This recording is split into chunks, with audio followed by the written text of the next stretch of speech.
اس کہانی کے لیکھک ہیں خوشی محمد۔ بسم اللہ الرحمن الرحیم۔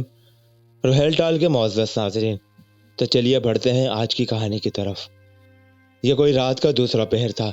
میں سارے دن کی لامتنائی سوچ و بچار کی پریشانیوں کے بعد اس چھوٹی سی کوٹری کے فرش پر ایک پرانا سا کمبل بچھا کر سویا ہوا تھا کہ مجھے اچانک یہ محسوس ہوا کہ جیسے ساری کوٹری آہستہ آہستہ گھوم رہی ہے، اور پھر اس کے ساتھ ہی ایسی آوازیں آنے لگی جیسے کہ باہر زبردست طوفان آ رہا ہو۔ میں گھبرا کر اٹھ بیٹھا۔ اچانک کوٹری میں لگا ہوا ہلکے پاور کا ٹمٹماتا بلب بجھ گیا اور کوٹری میں ہاتھ کو ہاتھ سجائی نہ دینے والا خوب اندھیرا چھا گیا۔ شاید بجلی جا چکی تھی۔ میرے ذہن پر ایک انجانا ناقابل برداشت خوف طاری ہو گیا اور اندرونی طور پر میں لرزنے لگا۔ قارئین، میں اپنا تعارف کرواتا چلوں۔ میرا نام عامر ہے۔ میں ایف اے کا اسٹوڈنٹ ہوں۔ ایک دن کالج میں مخالف گروپ سے ہونے والی لڑائی میں میرے ہاتھوں ایک لڑکا بری طرح زخمی ہوا۔ بعد میں مجھے دوستوں سے پتہ چلا کہ اس کے زخم واقعی بہت گہرے تھے اور اس کے نتیجے میں مجھے جیل جانا پڑا۔ مجھے جیل میں آئے ہوئے 1 مہینہ ہوا تھا کہ ایک دن جیل میں بھی میرا ایک لڑکے سے جھگڑا ہو گیا، جس کے بعد مجھے جیل کے اندر بنے ہوئے سیل بلاک، جو کہ چھوٹی چھوٹی کوٹریوں کی شکل میں ہوتے ہیں، میں بند کر دیا گیا تاکہ آئندہ میں کسی اور کے لیے خطرہ نہ بنوں۔ جیل میں کل 12 کوٹریاں تھیں۔ 12 نمبر والی کوٹری کے بارے میں نے جیل میں آتے ہی سنا تھا کہ اس میں کسی روح وغیرہ کا بسیرا ہے اور یہ روح کبھی کبھی چلی بھی جاتی ہے، جسے وقتاً فوقتاً اکثر لوگوں نے دیکھا ہے، لیکن میں ایسی باتوں پر یقین نہیں رکھتا تھا، اور ویسے بھی جوانی میں زیادہ تر نوجوان اس قسم کی دقیانوسی خیالات سے مبرا ہوتے ہیں۔ لیکن اب یہ میری بدقسمتی تھی یا شامتی اعمال کہ سیل بلاک کی پانی کی ٹینکی خراب ہونے کی وجہ سے باقی تمام کوٹریوں میں پانی کی سپلائی بند تھی سوائے 12 نمبر کوٹری کے، لہٰذا مجھے 12 نمبر کوٹری میں بند کرنا پڑا۔ پہلی رات تو سکون سے گزر گئی، اور آج اس کوٹری میں میری دوسری رات تھی کہ اچانک یہ سلسلہ شروع ہو گیا۔ بلب کے بجھتے ہی میں نے کوٹری میں موجود واحد جنگلے سے باہر دیکھنے کی کوشش کی، مگر باہر بھی خوب اندھیرا مسلط تھا۔ شاید چاند کی آخری راتیں تھی۔ آج زندگی میں پہلی بار مجھے خوف محسوس ہوا۔ میرا جسم آہستہ آہستہ لرز رہا تھا، سانس گلے میں اٹک رہی تھی۔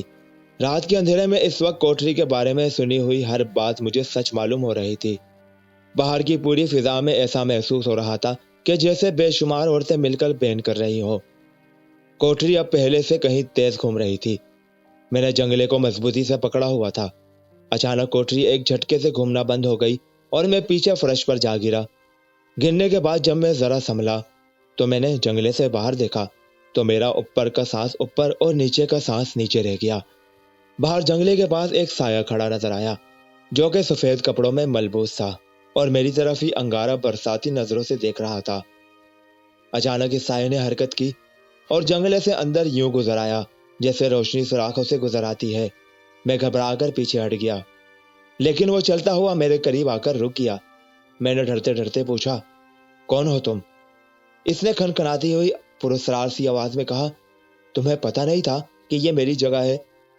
پھر تم یہاں کیوں سوئے ہوئے ہو؟ میرا سکون برباد ہو گیا ہے اور تم میرے کمرے میں سکون کے ساتھ سوئے ہوئے ہو۔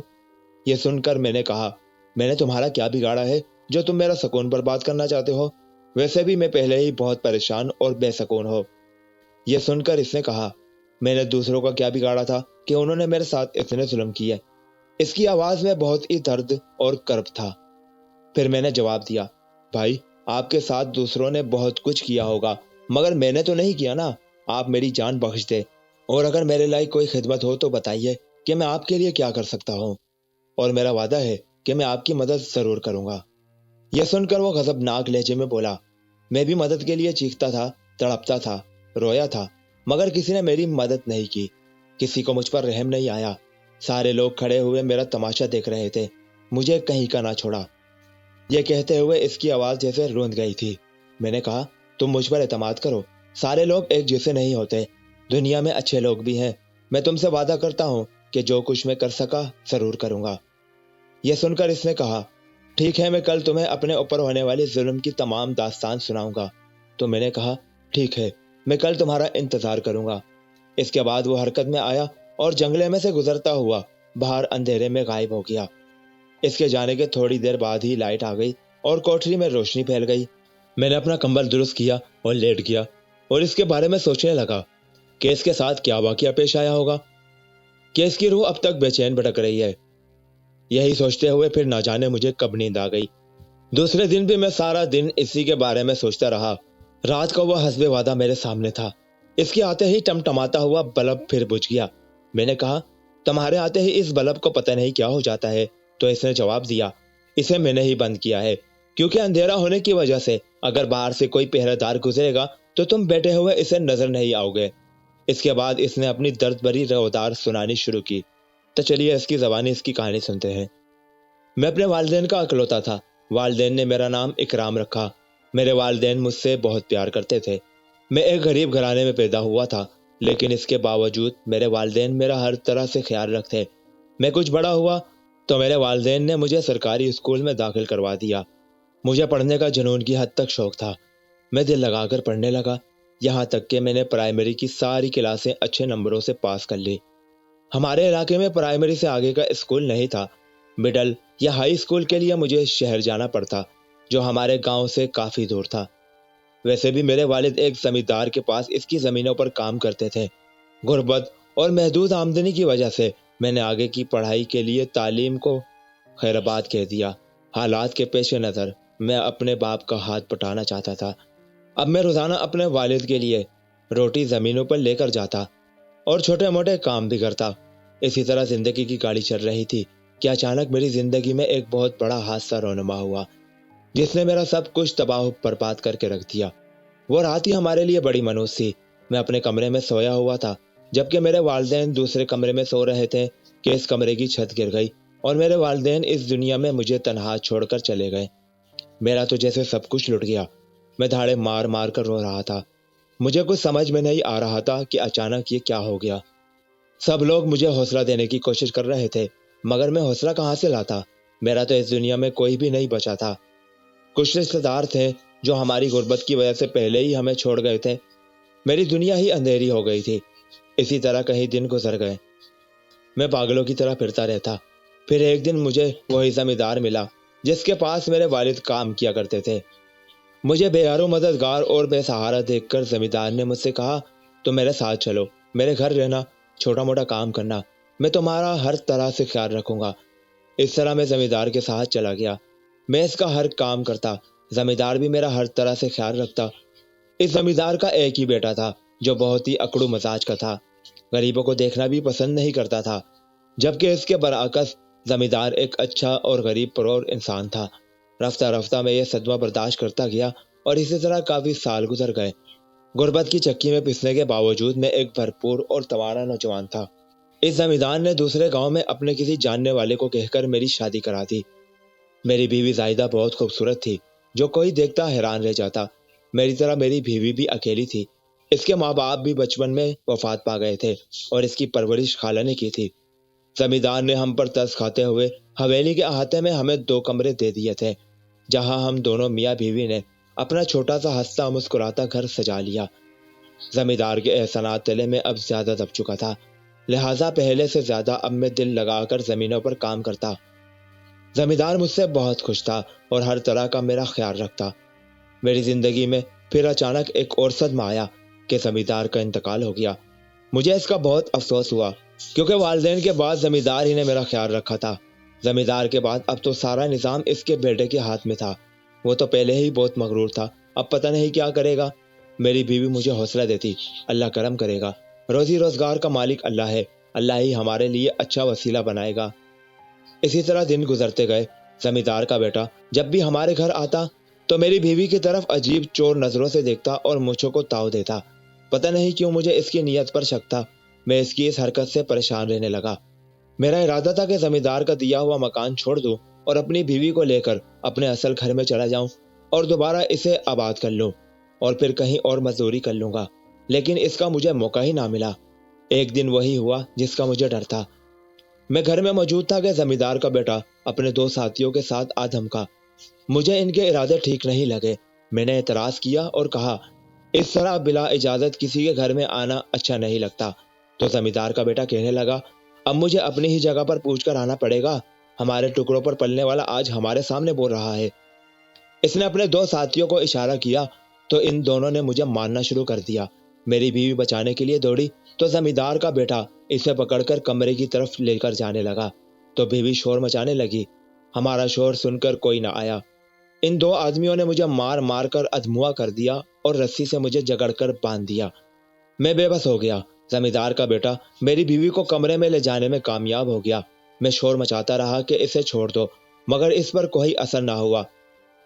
ادھر میری بیوی اللہ اور رسول کے واسطے دے رہی تھی کہ اسے چھوڑ دے، مگر اس ظالم کو ترس نہ آیا اور اس نے میری بیوی کی عزت تار تار کر دی۔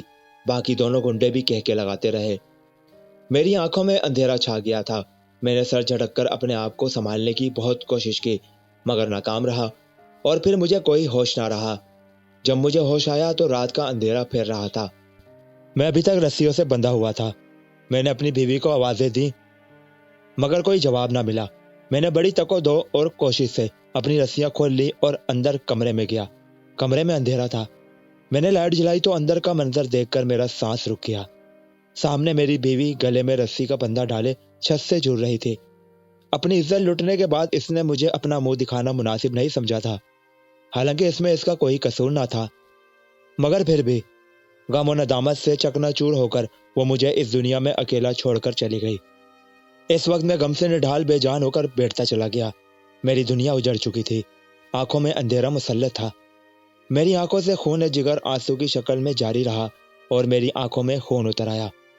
میں چیخیں مارتا ہوا زمیندار کے بیٹے کے گھر کی طرف دوڑا۔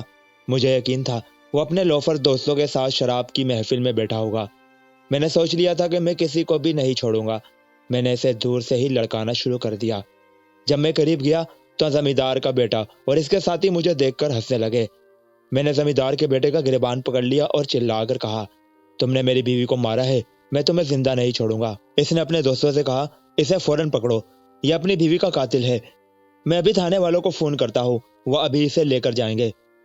انہوں نے مجھے پکڑ لیا۔ زمیندار کے بیٹے نے فوراً تھانے میں فون کر دیا اور پھر دیکھتے ہی دیکھتے فوراً سے بیشتر چشم زن میں پولیس آ گئی۔ میں نے ایس ایچ او صاحب کو روتے ہوئے کہا کہ انہوں نے میری بیوی کو مارا ہے، پر ایس ایچ او زمیندار کے بیٹے کا جاننے والا تھا۔ اس نے پوچھا، کیا بات ہے؟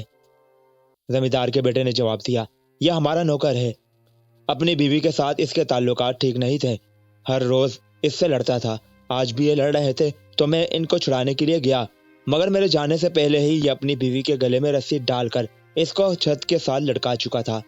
آپ خود چل کر دیکھیں، اس کی لاش ابھی تک لٹکی ہوئی ہے۔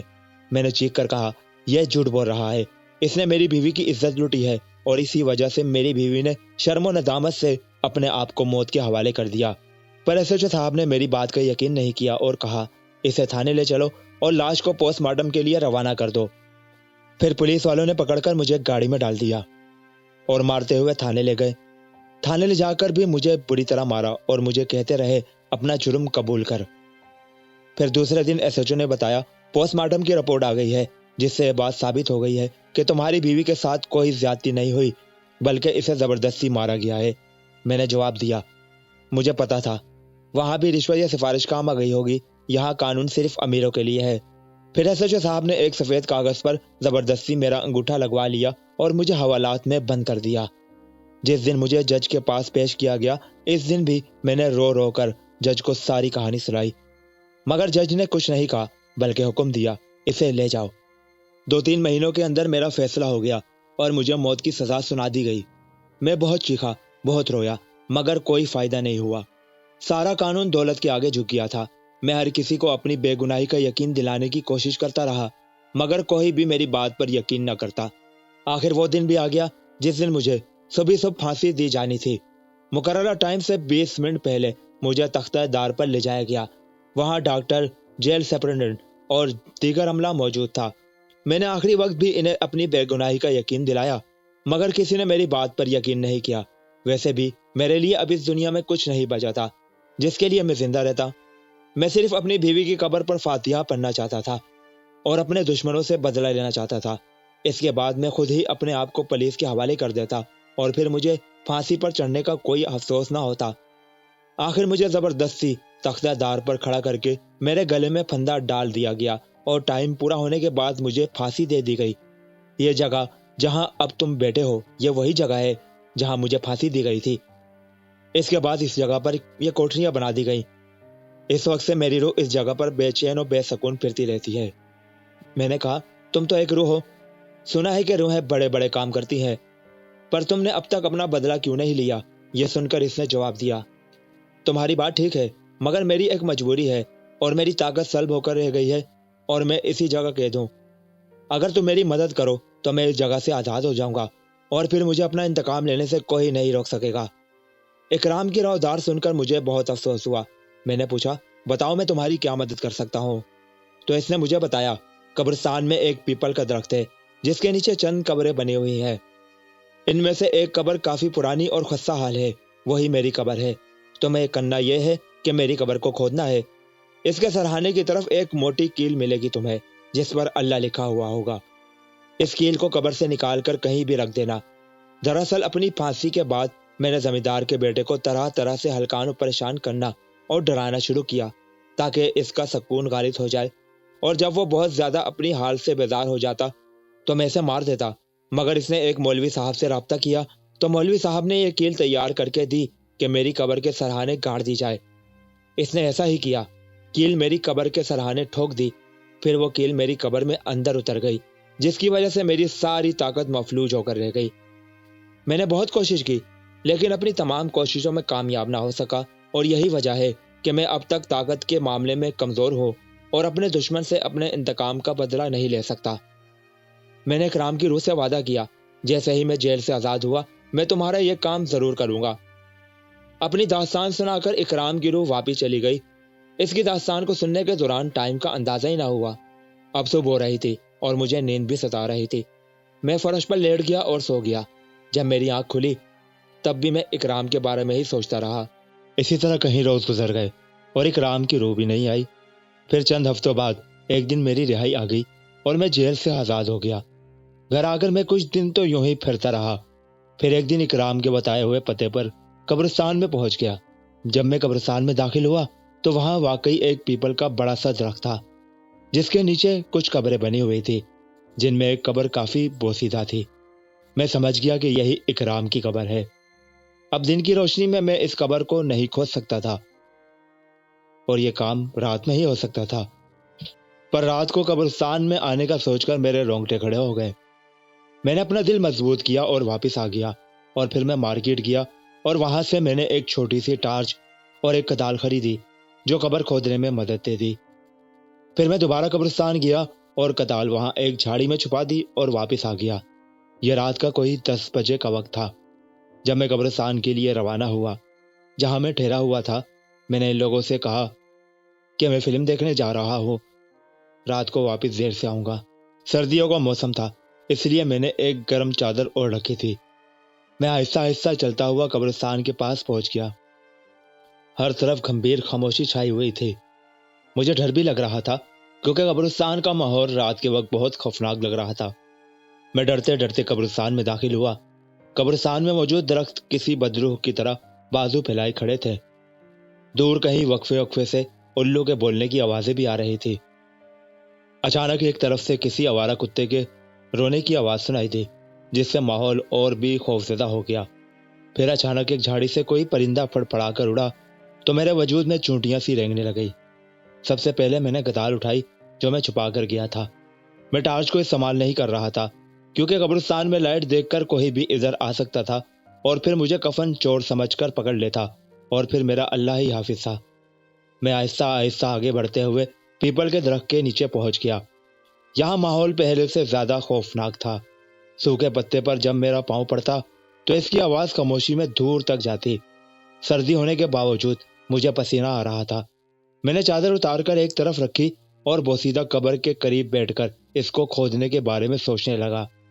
میں نے جب آہستہ سے کدال زمین پر ماری تو اس کی کافی آواز پیدا ہوئی۔ میرا دل دھک دھک کر رہا تھا۔ ایک دفعہ تو میں نے سوچا کہ سب کچھ چھوڑ کر بھاگ جاؤں اور پھر اس طرف کبھی نہیں واپس آؤں، لیکن اکرام کی روح کے ساتھ کیا ہوا وعدہ یاد آ گیا اور اس پر کیے گئے ظلم یاد آئے تو میں نے بھاگنے کا ارادہ ترک کر دیا اور کدال سے قبر کھودنے لگا۔ میں ایک دفعہ کدال زمین پر مارتا اور پھر چاروں طرف دیکھتا۔ مجھے یوں محسوس ہو رہا تھا کہ ہر قبر سے مردہ جھانک رہا ہے اور میرا کارنامہ دیکھ رہا ہے۔